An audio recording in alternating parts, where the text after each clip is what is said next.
When I was a kid, tucked away in the back of our hallway closet, there was always this old Parker Brothers Ouija board. It sat there for years, buried under piles of games and dusty blankets. And to me, it just looked like some weird vintage board game. I didn't know much about it except that the box design felt strange, like it didn't belong with Monopoly or Scrabble. I was curious, but no one in my family ever touched it. One rainy afternoon, my curiosity finally got the better of me. I had recently read about what Ouija boards were actually supposed to do, how they were meant to contact spirits, and my imagination went wild. I begged my older brother to try it with me. He rolled his eyes at first, but eventually gave in. We sat down at the dining table, put the board between us, and placed our hands lightly on the planchette. I asked the kind of cliche questions you'd expect from a 9-year-old. Is there anybody there? And can you hear me? My brother, being a smart-mouthed teenager, started pushing the planchette around, pretending to answer, and we both laughed. After a while, we got bored and packed it away. But that night, I went online to read how to really use a Ouija board. Every source seemed to say the same thing: dark room, candles, no distractions. The idea stuck with me. A few nights later, when our parents were out, I gathered every candle I could find, 6 or 7 in total, and convinced my brother to try again. We set the candles around the table, turned off the lights, and sat in silence with the shadows dancing around us. This time, when I asked if anyone was there, the planchette began to move. I told my brother to quit messing with me, but he swore up and down that it wasn't him. To prove it, I asked him to take his hands off completely. The planchette kept moving. My stomach dropped. It slid over to yes. I froze. My brother took over the questioning and asked, "Are you a good spirit?" The planchette paused for several seconds before slowly gliding to nitrogen monoxide. We locked eyes, and I bolted from the table, running to my room. My brother stayed, determined to finish whatever he had started. Minutes later, I heard him screaming my name. I ran back to find him standing, pale as a sheet, lifting his shirt to reveal a fresh, then wound across his stomach 3 red marks, almost like a claw had raked him. Without hesitation, he grabbed the board, yelled for me to open the fireplace, and threw it in. The wood popped and cracked as the cardboard blackened in the flames. He told me never to tell anyone about what happened, and we never did. Not to our parents, not to friends. The claw marks faded after a few days, but the memory never has. To this day, I don't care how much anyone laughs at me for saying it. I know we weren't alone in that room. It was supposed to be nothing more than a sleepover between cousins, a night of junk food, video games, and harmless fun. But when my cousin pulled out an old Ouija board from under his bed, the entire atmosphere shifted. The thing looked ancient, the cardboard yellowed, the letters slightly faded, and the planchette scratched from years of use. But he grinned like he had been waiting for this moment all night, and before I could protest, he set it down in the middle of the carpet, lit a single candle, and dared me to play. So we both placed our fingertips on the planchette, and I jokingly asked if anyone was there, expecting nothing but awkward silence. But to my surprise, the planchette began to slide across the board, spelling out yes in slow, deliberate movements, and I immediately accused him of messing with me. But his face was dead serious. His eyes locked on the board like he was reading something only he could see. So I decided to push further and ask for proof, something that would convince me we weren't just moving it ourselves. And the planchette paused for a moment before starting to spell out a long string of numbers, 10 digits exactly, which I didn't recognize until my cousin's expression suddenly dropped. Those numbers were his actual social security number, something I didn't know and could never have guessed. And that's when the tension in the room became suffocating, my chest tightening as I sat frozen on the floor. And then, almost like it was mocking us, the board spelled out death followed by Air Force and accident, which made my cousin's hands shake because he had just enlisted and was due to ship out in a few months. But before we could ask another question, the candle flickered violently and went out, plunging the room into pitch black darkness.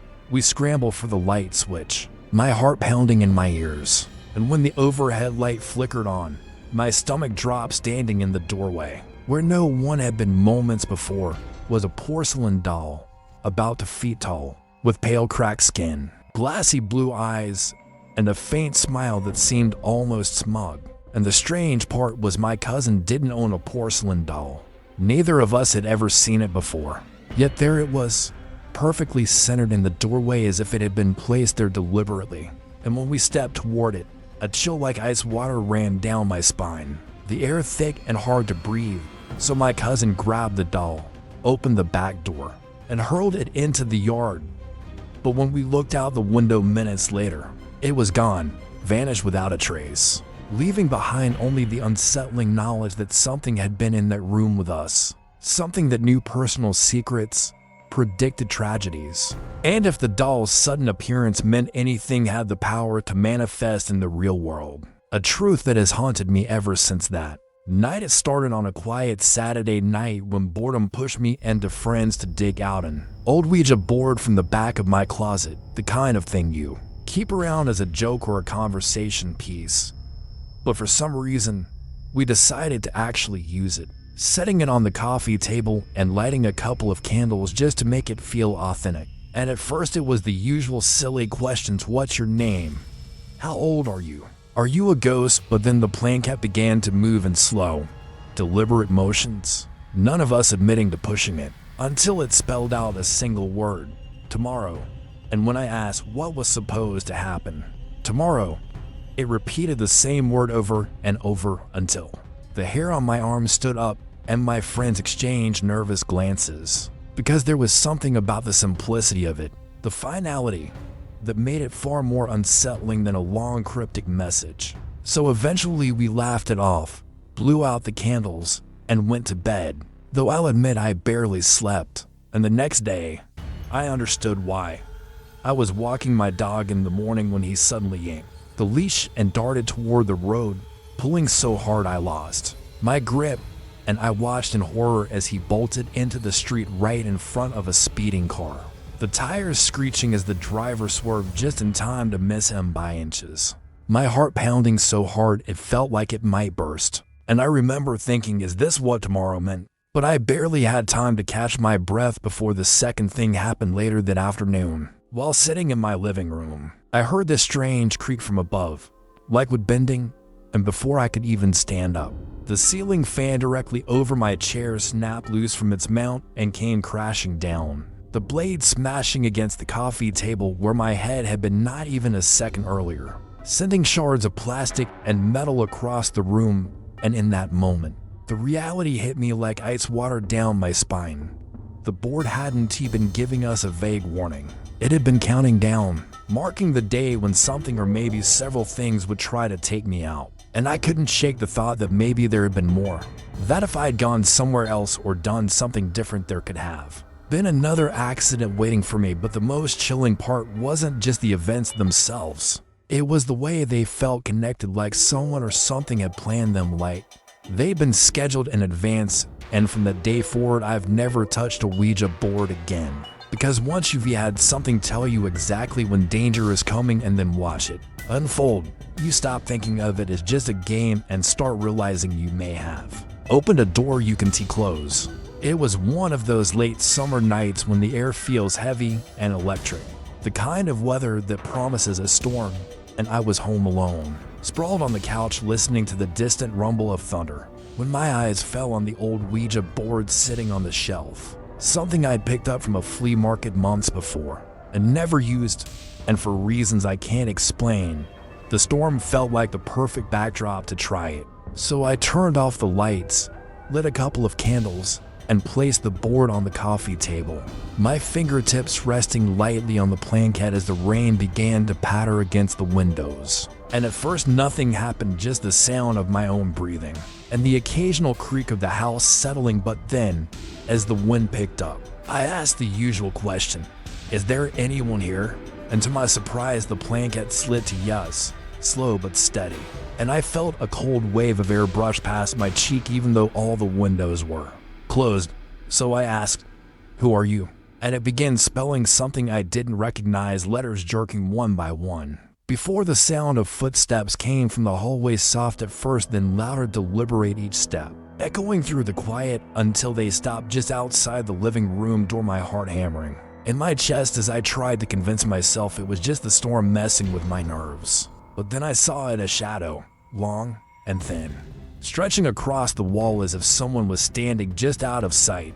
And before I could move, a shape slipped into the edge of the doorway. Not a full figure, but something like an arm, elongated and pitch black, bending in an unnatural way. And every instinct in me screamed to run, but I was frozen staring at it when suddenly the living room door slammed shut with such force the candles flickered and nearly went out, the sound reverberating through the entire house. And that broke me out of my paralysis. So I bolted up, grabbed the board, and shoved it back in the box without even saying goodbye, shoving it into the back of the closet like burying a dangerous weapon. But as the night went on, the storm outside didn't seem to be the only thing alive in the house.